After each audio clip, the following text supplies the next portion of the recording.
why the OKC Thunder had the most interesting 2022 NBA draft. Before the draft, I made a video about Banchero to the Magic, and after the draft, I made a video on the Rockets draft, so it's only fitting that I make a video on the third team who won the lottery, the Oklahoma City Thunder. I have my reasons why I titled this video calling OKC's actions interesting, while I called the Rockets the winners of the draft, so stay tuned for the entire video to see why I have these concerns. But let's get to each draft pick and the positives. Let's start this video off with Chet Holmgren, the 7'1" demigod who shot the three ball at an amazing 39% in college, was an amazing finisher around the rim, he could rebound, he was one of, if not the best rim protector and shot blocker in all of college basketball. There were other good rim protectors in the draft, at least for their time in college, but I think when it comes to the NBA, Chet Holmgren will not only be the best from the draft, but will be one of the best in the NBA. I also saw a lot of playmaking potential from him and a decent amount of handle in terms of potential, because as of right now, he's looking like Jalen Brown 80% of the time. So you hear all of these things, and you might be wondering, why does he get all this hate? Every time I personally go on social media and I see a Chet post,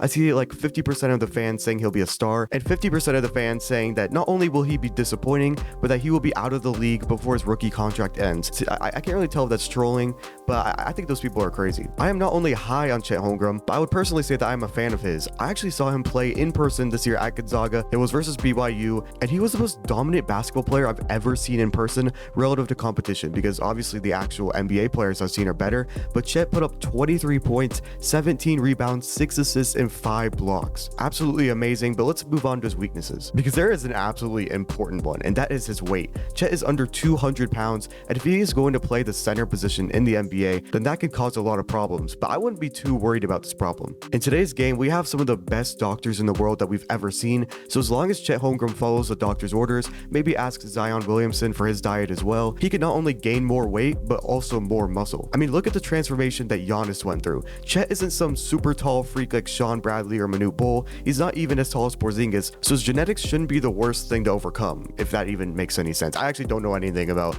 how tall you are affects your genetics to gain weight. But if he does want to be in the defensive player of the year conversations, he's going to need some master classes against big men like Giannis, Jokic, and Embiid. By the way, I hate when people say how dominant those big men are about to be when they're going against Chet, as if they aren't dominant against every player in the NBA. Even the elite defenders like Gobert, like Jaren Jackson Jr., like Draymond. And to top everything off, Chet might be skinny, but he is not scared to play physical. Even against the more physical prospects, he has all the confidence in the world, which is a very good sign for a young player. But when it comes to fit, I like Chet with OKC. They already have their scorer in SGA, they have their playmaker in Giddey, they have their defender in Lu Dort, at least on the perimeter, and now they have their do-it-all rim protector in Homegrown. He's not going to be an elite go-to scorer, but I still think he has the capabilities to be great, and when I think of his game, I think he'll be in the Bam Adebayo tier of centers, great defense, playmaking, but I think he'll be an even better shooter and rebounder. By the way, are you still watching? You might as well subscribe, it doesn't hurt. And it seems like you like me. Also, thank you. I hit 400, I think I got like 50 subscribers yesterday, which is an amazing jump. Thank you guys so much. Now let's talk about pick 11, which originally belonged to the Knicks, Ousmane Dieng. Or actually, is it Jang? Because I think Gorgie Jang is how you pronounce it, and this is spelled the same. I don't know. Yeah, I was very confused about this pick at first. I didn't look at my phone for the whole lottery, so there were no spoilers, and I thought this was a terrible pick for the Knicks, but knowing that now he is with the Thunder, I like this pick. I personally mocked him at pick 12, and I think he has the most potential of any power forward in this draft. At least that was remaining with pick 12, because, you know, Sohan, Banchero, Jabari Smith Jr., you can't compete with that. I think this was a lot safer of a pick than Poku was 2 years ago, as if all else fails, his offensive game is never consistent. Dieng can still at least survive in this league with his 6'10 height and his small forward-like lateral quickness, and he's also really smart with his rotations. But when you talk about his offensive game, if you just look at the overall stats last year, it isn't too impressive, but in the second half of the year is when he really took off. He had more touches, more buckets, showed more signs of NBA stardom, and he also looks like an amazing playmaker, as if the Thunder didn't have enough of that with Shea and Giddey. Now you have Ousmane, and even our next prospect is a really good playmaker, who I'll talk about in a minute. The only problem with this pick to me is that you picked a guy who has the exact same big weakness as Chet does, and that is his weight. There are certain power forwards in this league who will absolutely body him, so I really hope that OKC has some of, if not the best doctors and nutritionists in the league, because if not,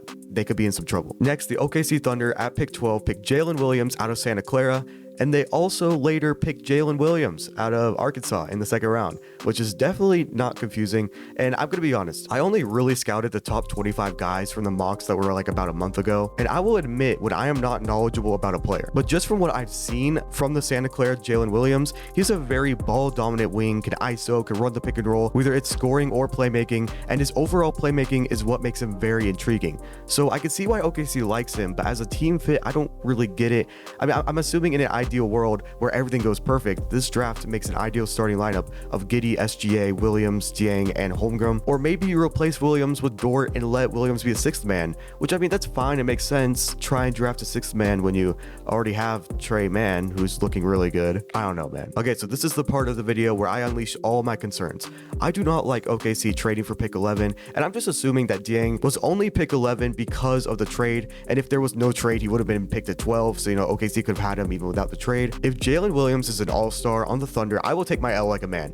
But when you have this many draft picks in the future and you already have 2 lottery picks, you don't really need a third one in my opinion. I really would have liked to see a trade like picks 11 and 12 to the Sacramento Kings for pick 4, or even just, you know, picks 12 and their future picks that they gave to the Knicks for pick 4, which I think the Kings really would have liked. I think it's fair for both teams. The Thunder either get Keegan Murray or Ivy to pair with Chet, and the Kings get more young talent, because while OKC has a plethora of 22-year-olds or younger, Sacramento is still only set on the point guard position when it comes to youth. With 3 lottery picks, that is a lot of minutes to go around for OKC. I mean, right now, you have to prioritize the growth of Shai Gilgeous-Alexander, Josh Giddey, Poku, Williams, Trey Mann, Dort, Dieng, and Homegrown, as well as get your other rostered players minutes. I also think Keegan Murray could have sped up the rebuild. He's about Shai and Dort's age, and I think getting players on the same timeline as your star is really good. And if OKC waits until 2027 to make the playoffs, because you know they have picks until then they lost the Clippers Paul George trade. I'm sorry, like that is way too long to wait. You cannot be, I feel like a successful rebuild only lasts like 3, 4, 5 years. Also at pick 12, personally, I would have gone with Jalen Duren.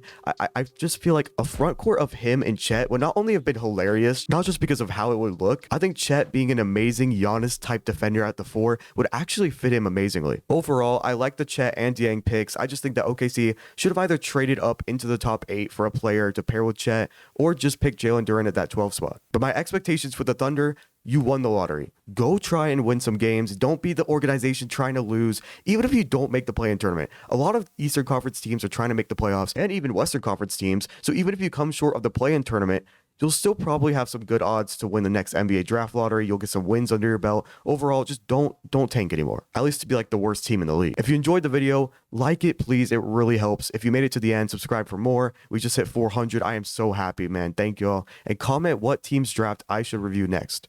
Peace.